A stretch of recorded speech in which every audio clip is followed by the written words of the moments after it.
Hey everybody, it's me, Joey Richardson.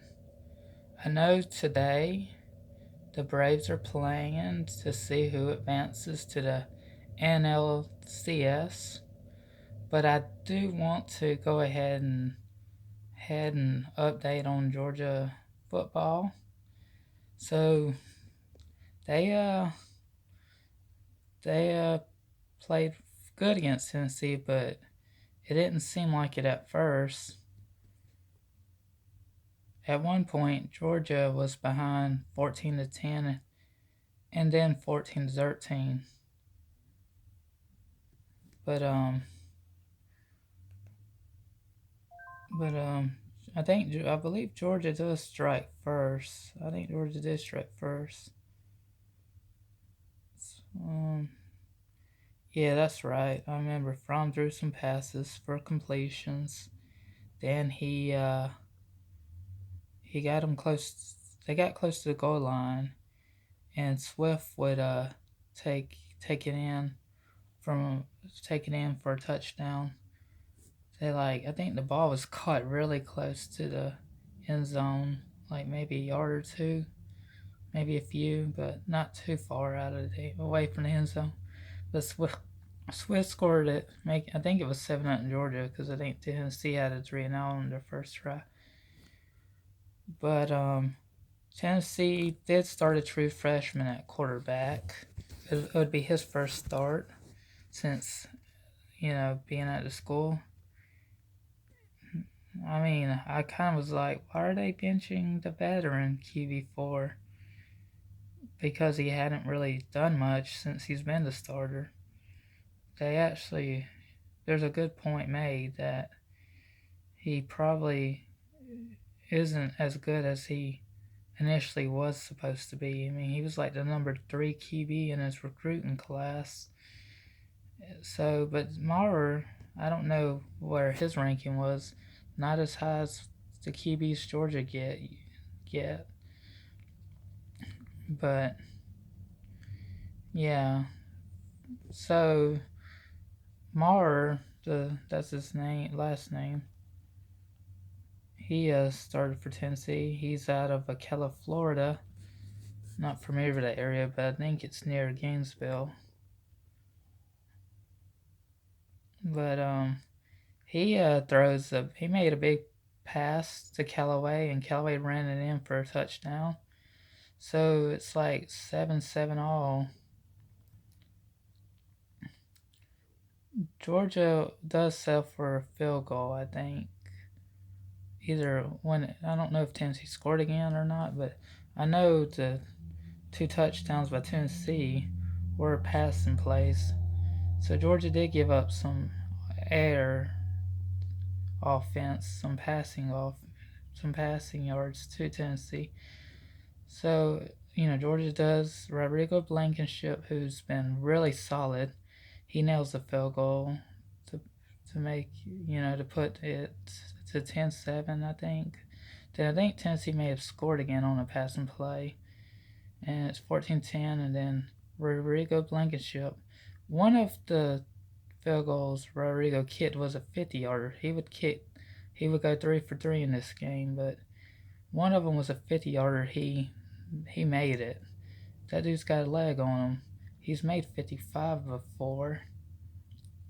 So that tells you what kind of leg he has and what the NFL's looking at. He's probably going to be in the NFL. As long as he can try out for a team and make it, I believe that.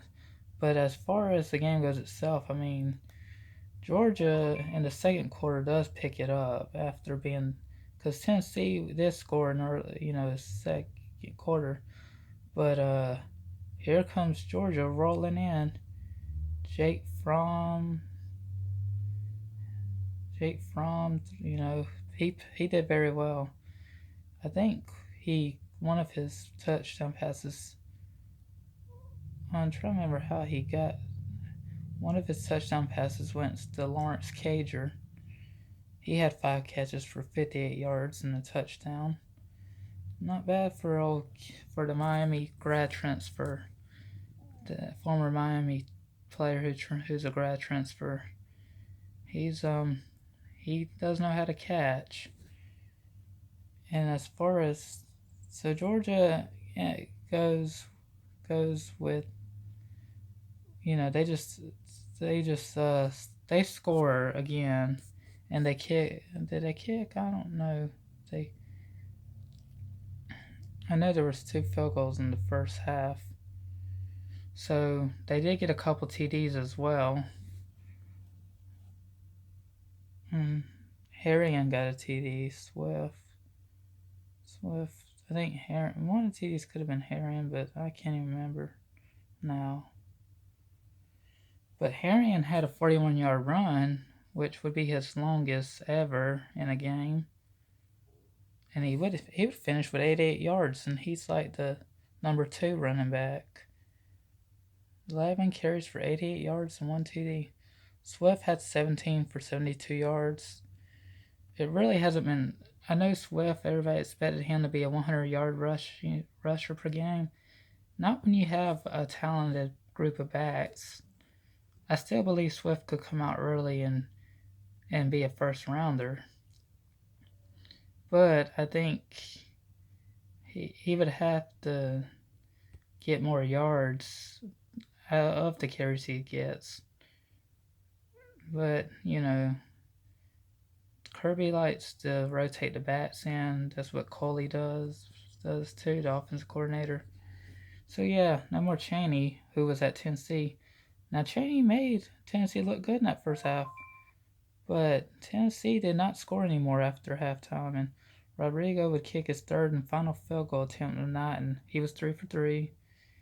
Now there was one touchdown Georgia went for 2 on and didn't get. I was questioning it, but it was really 26-14 at halftime, and Georgia just did not quit. I mean, they only had 3 in the third quarter, but Fromm would get another TD pass to George Pickens. Is that his name? Yeah. He'd only have 3 catches for 23 yards and a TD. But yeah, he's one of the targets Fromm likes to go to. And Swift, actually, when you think about Swift, maybe he had 72 rushing yards, but he led Georgia with 72 yards receiving as well. 4 catches for 72 yards. So Swift can not only run, but he can catch. So overall, Swift is still doing good, even if it's not all rushing yards. You still got to think running backs can catch out of the backfield, and Swift is one of those backs who can catch. Now, not every back will be a receiving back, but most of them are these days. Robertson 2 for 61. That 2 catches for 61 yards. That's a good yards per catch average. I'm telling you, 30.5. Anybody else? Tyler Simmons 3 for 26. Pickens 3 for 23. Like I mentioned, Wolf had 2 catches for 18 yards. Landers 2 for 17 yards. Cook 2 for 12. Harrigan had 1 catch for 1 yard. Maybe that tells you that Harrigan's he can catch and he can run too, but Harrigan's not as good of a receiving back as Swift. But at least they give Harrigan his chances to try to catch the ball.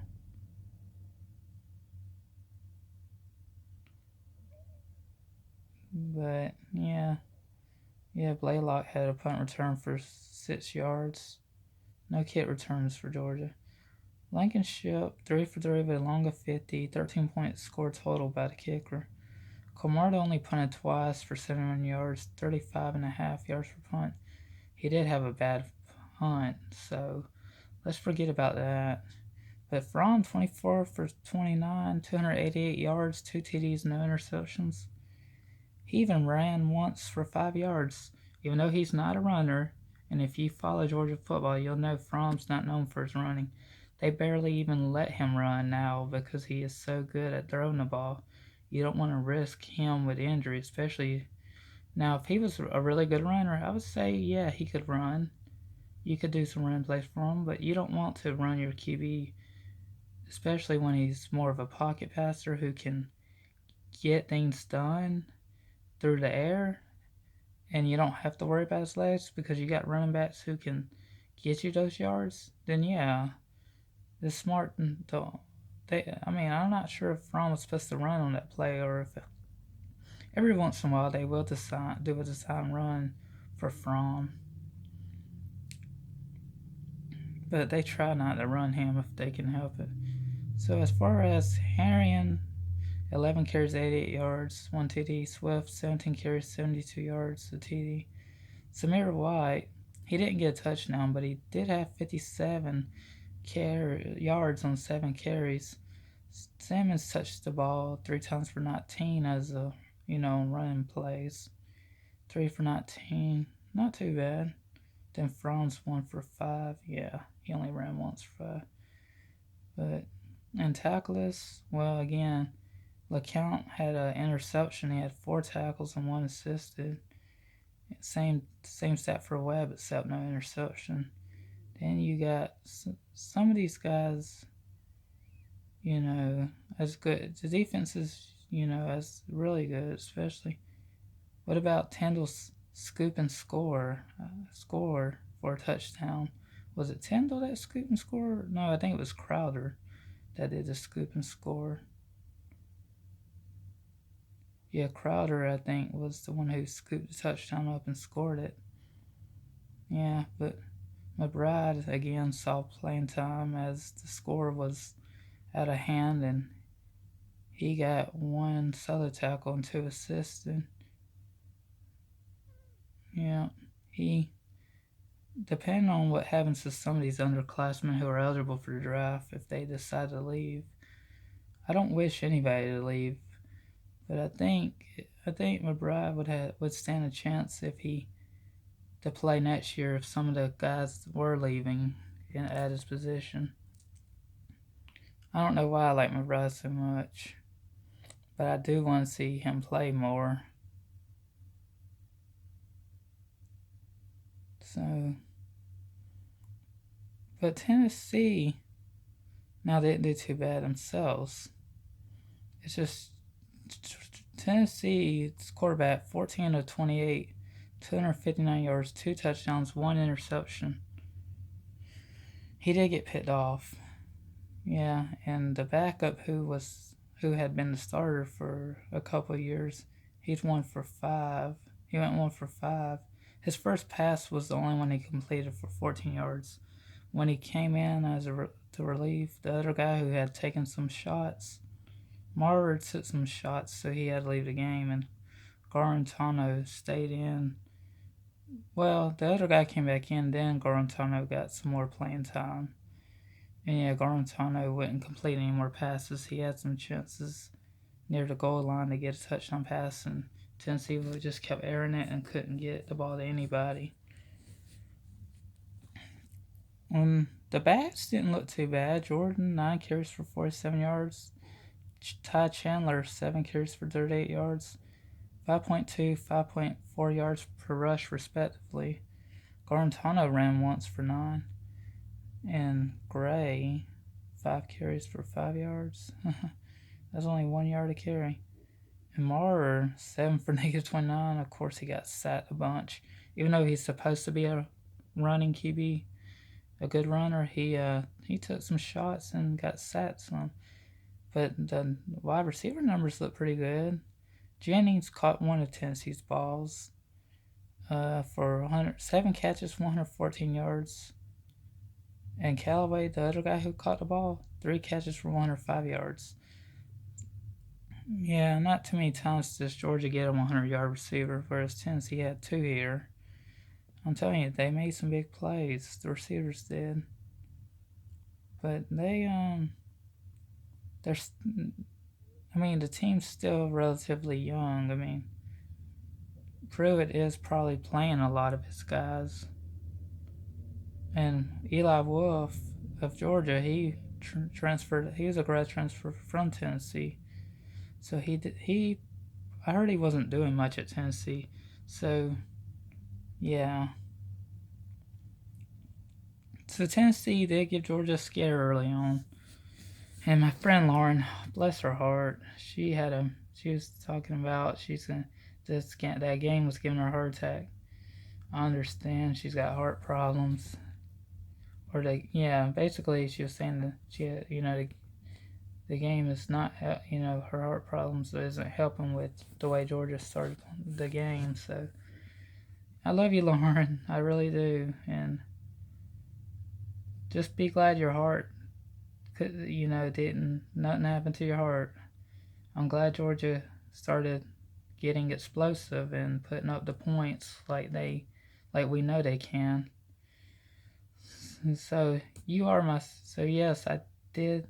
So Lauren is the one who I will definitely mention today, as she may watch my videos, but she don't like when I send these in Messenger. She doesn't usually watch, but if she if she sees my YouTube account, she'll probably see that I post this. But she is my one Georgia fan I just want to mention, and and not much to say. But to be honest, South Carolina is supposed to be a threat to Georgia.